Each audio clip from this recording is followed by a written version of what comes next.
What's the worst Pokemon game ever? Most people would probably say something like Pokemon Scarlet and Violet, you know, a game that was generally pretty unpolished. Or maybe they would say Pokemon Quartz and Granite, a game infamous for its tough battles. But they are objectively wrong. The worst Pokemon game is a game that I guarantee you haven't even heard of because Nintendo has done everything in their power to erase it from the internet. Until today. I was one of the unlucky few to actually play this game, and I'm gonna tell you the story on why it's the worst Pokemon game and how it ruined my 12th birthday.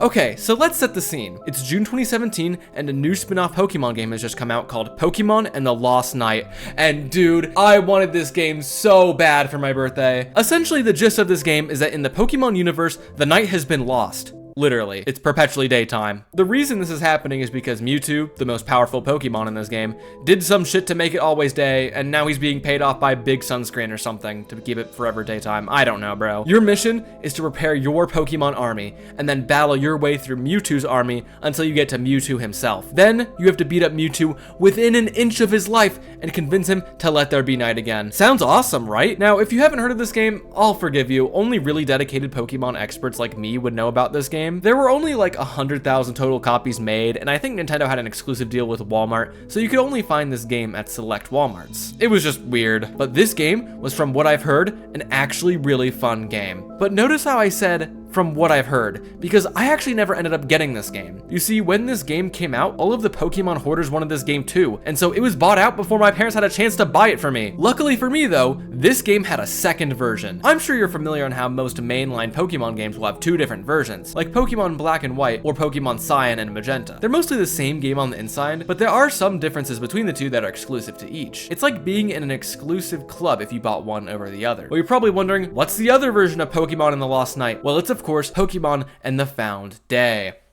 Okay, Will, so you ended up getting Pokemon in the Found Day, and it ended up being mostly the same game, right? Wrong. Pokemon in the Found Day, despite releasing alongside Pokemon in the Lost Knight, is a completely different game. So imagine my surprise when on my 12th birthday, I unboxed Pokemon in the Found Day, put the cartridge into my Switch, and it asks me to sync my phone to the game? You see, Pokemon in the Found Day forces you to sync your phone to your Nintendo Switch so that it can access data from your Pokemon Go app. Yeah, that's right. This game works alongside Pokemon Go. Now, that actually sounds kind of cool, right? Well, no. To actually like capture and get Pokemon in this game, you have to bring both your phone and your Switch around with you everywhere, which is really annoying. Imagine how stupid people looked walking around with this big ass Nintendo Switch looking for Pokemon. It was even worse for me since I only had an Android tablet. I'd have to set up a mobile hotspot on my mom's phone and then connect my tablet to my Switch to it. It was just a huge mess. I was carrying around like 4 fucking devices just to play this stupid game. I'm pretty sure I would have gotten arrested if I brought all of these into an airport, but that's not even the worst part. You see, the whole story behind Pokemon and the Found Day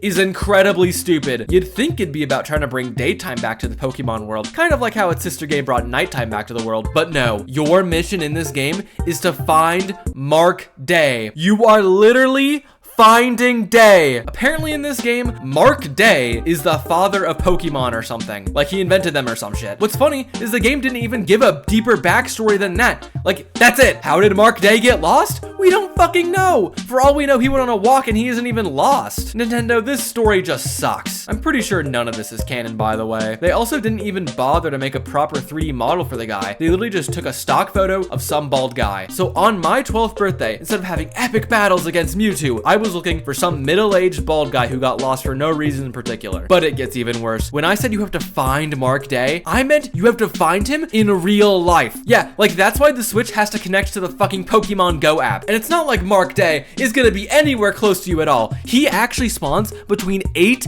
and 10 miles away from you. And you can't even just drive there because Nintendo specifically doesn't allow that. You know how Pokemon Go has that disclaimer that pops up if you're in a car while using the app? It's to make sure that you don't drive while distracted from Pokemon Go. Well, they used that same technology to make sure that you walk to all of your destinations in Pokemon and the Found Day. If you drive towards Mark Day, the game goes, fuck you, he's in a different random location now. Apparently Nintendo wanted this game to be like the authentic Pokemon experience, and they don't use cars in Pokemon, so you have to walk everywhere. But whatever, right? It's my 12th birthday when I got this game, and I just wanted to play it, even if it was kind of stupid. And so I go to ask my mom if I could borrow her phone so I could make a wireless hotspot hotspot so I could, connect my tablet and my Switch to play the game. I explained to her that I need to find Mark Day, and my mom was like, oh, well, I'm gonna come with you. This would be a good bonding experience. And I go, sure. Once again, at the time, I'm like 12 years old, so my mom doesn't want me to get lost, which is very understandable. And so we go out walking. I'm like walking through my neighborhood with my Switch and tablet in hand, probably looking like a stupid moron. Pretty sure somebody from school saw me and they bullied me later for this, but whatever, man. So anyway, my mom and I, we walked for 3 hours before we actually got to the destination. But by the time we got there, we realized that Mark Day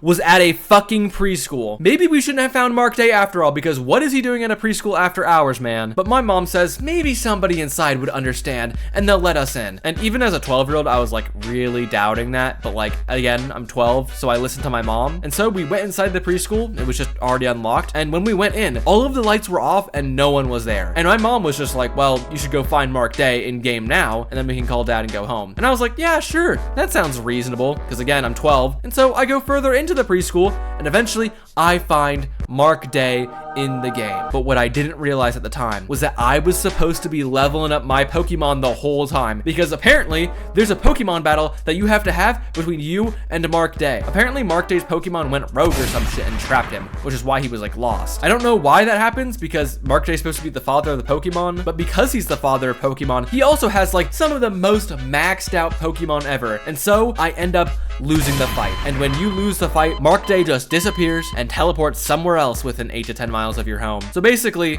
I failed. But whatever, right? At this point, I was tired. I'd been walking for 3 hours. I just want to go home now and eat some ice cream, all right? It's my birthday after all. And so I step out of the preschool to find my mom, only to see her getting arrested by the police. And then the police see me and arrest me too. Apparently, when we went inside the preschool, we tripped some sort of silent alarm that sent the police to the preschool. So now we're being arrested for trespassing and we're being taken to the police station. And I'm just in the back of the cop car crying, dude. I was convinced that this would like ruin my life, that I would go to jail, that I never get to play video games again. I'm glad I had my priorities pretty straight at the time. When we get to the police station, we explain our story on how we were just trying to play this game. And I think the police pick up on the fact that my mom is a little bit stupid and they let us go with no charges. So yeah, that was not a great way to celebrate my birthday, but apparently other people had it worse. Like for some people, Mark Day was in the middle of the fucking highway and people nearly got hit by oncoming traffic. People nearly died. I think somebody else had Mark Day spawn in the middle of like a restricted government area. The game was honestly just really bad. There was like no redeeming qualities, and it was also a PR disaster for Nintendo because of the previous incidents I just mentioned. And so Nintendo ended up recalling the game. They also striked down any websites, blogs, tweets, or YouTube videos that talked about the game. That's why it remained mostly under the radar until now. But yeah, if you enjoyed this video,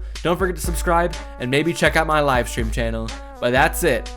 Bye!